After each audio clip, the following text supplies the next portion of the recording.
The ultimate Dividend King tier list revisited about 1.5 years later. What is happening, investors? It is your boy Jack. I am not a financial advisor. And today, we're going to be going back and reacting to a video that I made all the way back here. Look, July 14th, 2020. A considerable period of time ago. And in this video, we looked at 15 Dividend Kings. And I ranked them on this tier list from super amazing to stay away.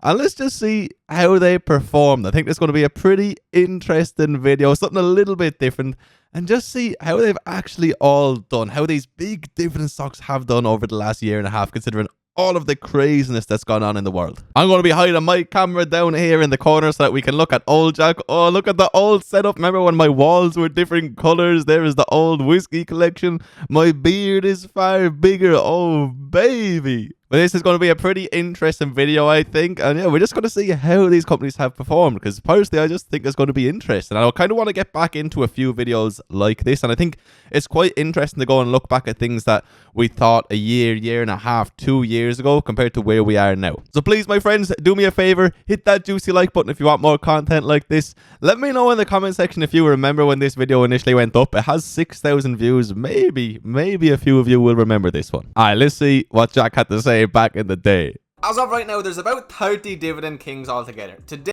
Good audio quality. Anyway, sorry. we're going to have a look at 15 because it would be like a 40-minute video if we went through every single one of them. But there'll be some familiar names in here. Yeah, anyway, I get it, Jack. We're looking at 15 dividend stocks. Show me the first one, maybe. So in no particular order, we're going to start off with our first one, which is actually 3M. Alright, So we 3M, started off with 3M, one of the most popular dividend stocks that's out there. Right, when we recorded this video, it was at $157 a share. Now we're up at 177, so it's up about 13.4%. The dividend yield is at 3.34%, similar enough to where it was. We ranked 3M back then at quite good, probably because of a lot of issues in regards to certain industrials back then. Keep in mind, this was Roni times when we were, looking at all these things, thus the fact a lot of them were still relatively low. Now, there had been some recoveries from the tops, but yeah, I mean, for a dividend king such as 3M to have gone up 13-ish%, it was up considerably more at the peaks. It still has its 3.34% dividend. I think quite good is a fair rating. I mean, it's pretty much a little bit more than you would expect historically over the span of a year. And for a dividend stock to pay 3.34%, it's quite good. You wouldn't expect too much growth. I mean, if a dividend yield is only at 1 or 2%, you would be looking for a bit more growth.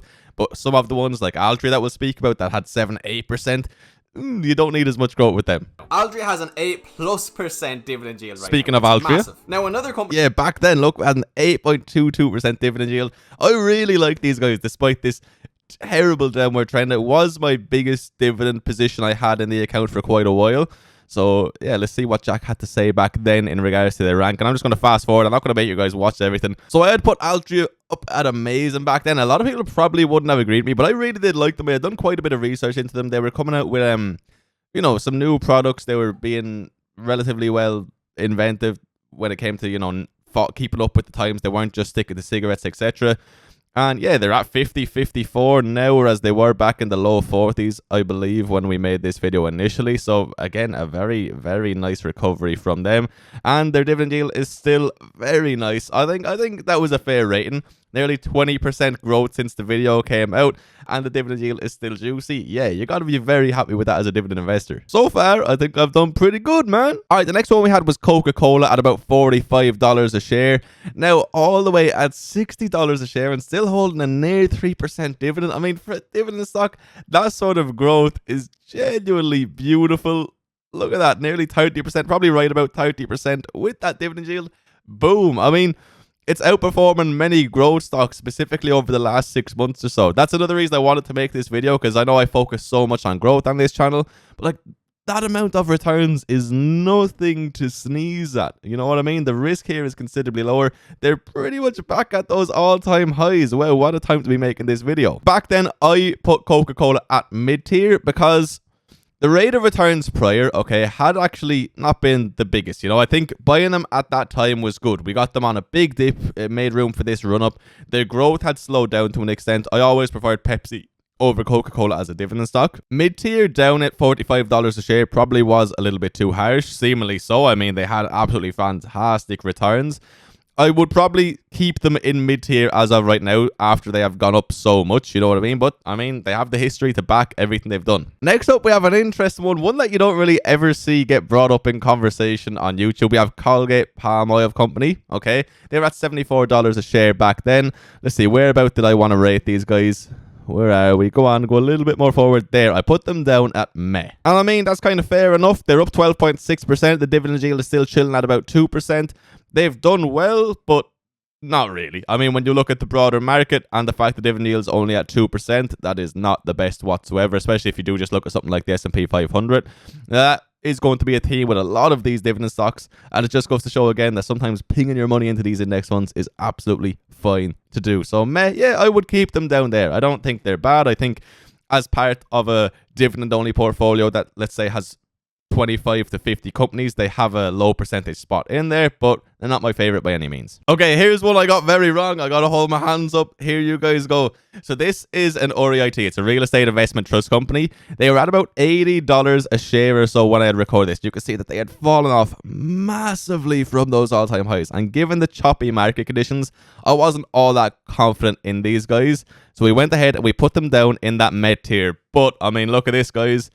Oh, they recovered from that dip, up 75%. The dividend yield is still there at 3.9%. I mean, boom, did I get that one wrong?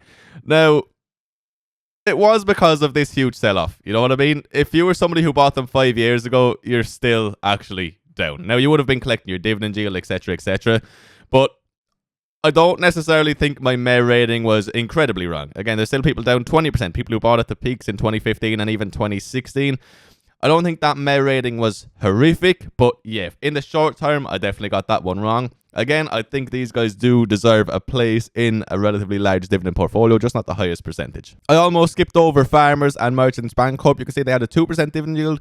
They were at 715 a share, so, you know, they've performed well again. They're up 33%. That dividend yield is still very low. Now, these guys I also put in meh, but it was because, again, from an actual dividend investor point of view, that dividend yield is just very, very low, despite the fact they are a dividend king. Their performance as a whole has been very good. Go back to 99, you're up 370%. Even if you bought around, you know, 2006, 2007 at the peaks, you've still gone up nearly 100%. But yeah, I don't particularly have all the time in the entire world for this company. Would never really appealed to me. Genuine Parts Company, okay, back at about $85, $86 a share, a relatively interesting one, okay. And again, you can see we had a somewhat choppy 5-year chart or so. Not an awful lot has happened. Over the longer term, obviously, they were still looking very good. Ooh, don't skip on to the next one. I put them in mid-tier, okay. Again, relatively low dividend percentage. That is always going to bring them down a tier. For me, I would like really, you know, 3.5 to 4%, even if it is a dividend king. And again, you can see on that 5-year chart, nothing had really happened until the Roni made it crash, okay? And obviously since then, again, you know, they've gone up quite considerably. If we just take it from around here, over 50%, clear to see. Beautiful, more than 50% because it was actually $80 a share or so. But that dividend is just a little bit low. I don't mind a company like this, especially given everything that's going on in the world of EV, etc. They have a lot of room to expand if they do indeed want to. I haven't kept up to date with them. Maybe they have done some things like that, and that has led to some of this growth here. Even at current prices, I still probably would put these at mid-tier, maybe even up a notch at quite good if I did some more research into them and found out, yeah, that they were doing a little bit more work in the EV world, but I haven't kept up to date with them. Okay, we got Hormel Foods, again, a company that only had a 1.9% dividend yield, so for me, that's naturally going to bring you down just a little bit, and we can see that they were at about $50 a share. We put these guys into mid-tier, and yeah, they haven't really performed well at all. They're pretty much at the exact same price. Now, on the 5-year chart, they're still up 40% with their 2% dividend yield. On the max chart, obviously, there is some absolutely insane growth. But yeah, not a lot's happened mid-tier. They could probably stay around there. Maybe you want to throw them down into meh, all things considered. But I think it's fair enough. They haven't performed well this year, though. But again, guys, just look at what 3M, look at what Altria, even Coca-Cola, look at what a lot of these guys have done over the last year and a half. It's impressive. All right, we have Johnson & Johnson. They need absolutely no introduction. More than likely the most popular dividend stock in the entire world. Maybe that is shared with Procter & Gamble, who we are going to be speaking about as well. See, they were at $146 a share, had that 2.76% dividend yield. We're still pretty much where we were, and they're up again. 16-ish%, maybe a little bit more. Maybe I got that a little bit late. I don't know. Anyway, about 16-17%. all things considered, for Johnson & Johnson, people would be very happy with that year and a half. You can see the 5-year chart, they were up 51%. There was only one like major pullback here. That was their only pullback. And yeah, they just have done very, very well.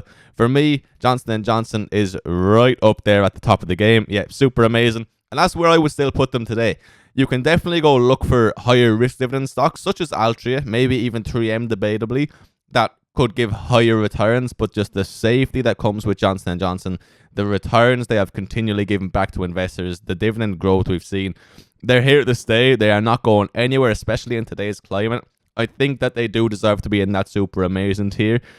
Some people might not agree with me because that dividend yield is a little bit low. They might want to put them into the amazing or even the quite good, but I really like them. They would be the first company I would be buying if I was to make a dividend portfolio anytime soon. Now we have Lowe's, okay? They were at $138 back then, okay? We put them here. Where did we go? We put them into the quite good tier. So above mid tier, you know, we expected some good things from them. Maybe not the most insane in the world, but look at what happened. Boom, they're at $247 a share. Wow, what growth. And again, guys, this is a dividend stock. Now, the dividend yield is quite low at 1.29%, but look at that. About 70% growth in a year and a half for this company. My goodness. Maybe we could have seen this coming to do with the Roni. If I had made this video maybe a month or 2 months later, we might have bumped them up a tier to amazing. If that dividend yield was a little bit higher, 3 or 4%, I probably would have put them in amazing as it is. But wow, absolutely incredible growth from these guys. And look, you can see that they have been consistently growing and growing and growing. So well done to Lowe's. You got to give it to them. Procter & Gamble, another company that needs absolutely no introduction. Right about $124 a share, 2.5% dividend yield, all the way up at 160 now. So where are we? Somewhere around here. About 30% growth. Still have that nice dividend. I mean, it's absolutely fantastic. This, again, is one of the safest possible dividend stocks you could ever invest in the entire world. You know what I mean? Where did I put it? Amazing, I would assume. Why did I not drag it up? Why didn't I put it up somewhere? I could only choose Johnson & Johnson or Procter & Gamble. I personally would be choosing Johnson & Johnson. So I don't want to fill up the super amazing tab. And it's for that reason I'm actually going to put them into amazing.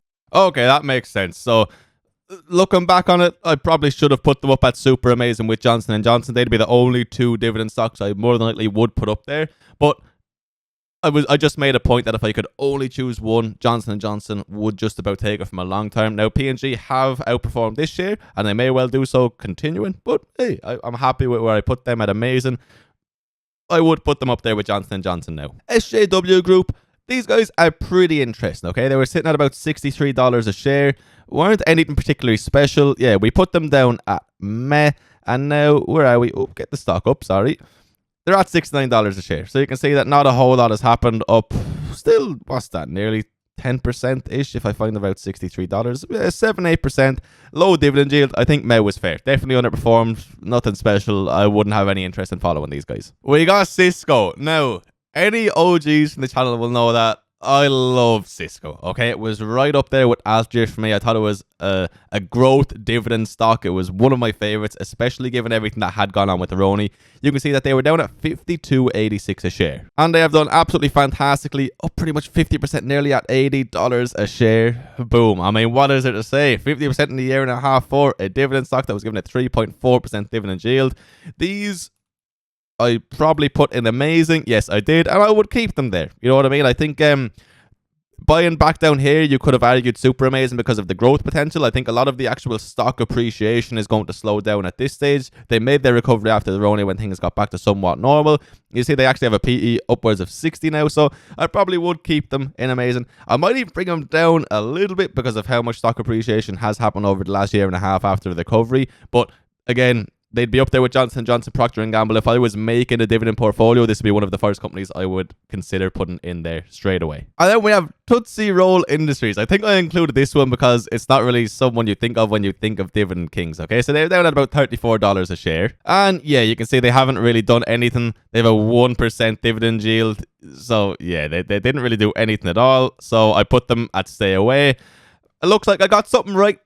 Yeah, they didn't do anything at all. Up 10% in the last 5 years with an absolutely tiny dividend yield. Zero interest in these guys whatsoever. So this is the full order I gave it back then. Johnson & Johnson, then Procter & Gamble. Again, I could definitely argue that Procter & Gamble should be up here. Altria and Sysco. I would definitely have Sysco ahead of Altria today. 3M and Lowe's, both of them can stay around there. GPC could potentially be brought up. And everything else, I think I'm pretty happy with. I got it very wrong with the REIT. They did much better growth than expected. Would have been a fantastic investment, but hey, it is what it is. They should definitely be up a little bit higher, even at these inflated prices. But that is the ultimate Dividend King tier list revisited. Now, I have some more tier list videos like this that I made back in the day. I made some for electric vehicles. I did Dividend Aristocrats. I think I did like the most popular stocks on Robinhood. I did a few of them.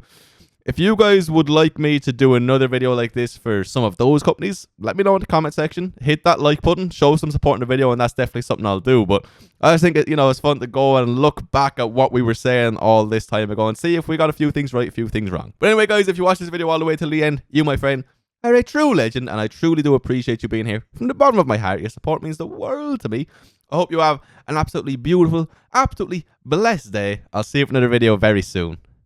Peace.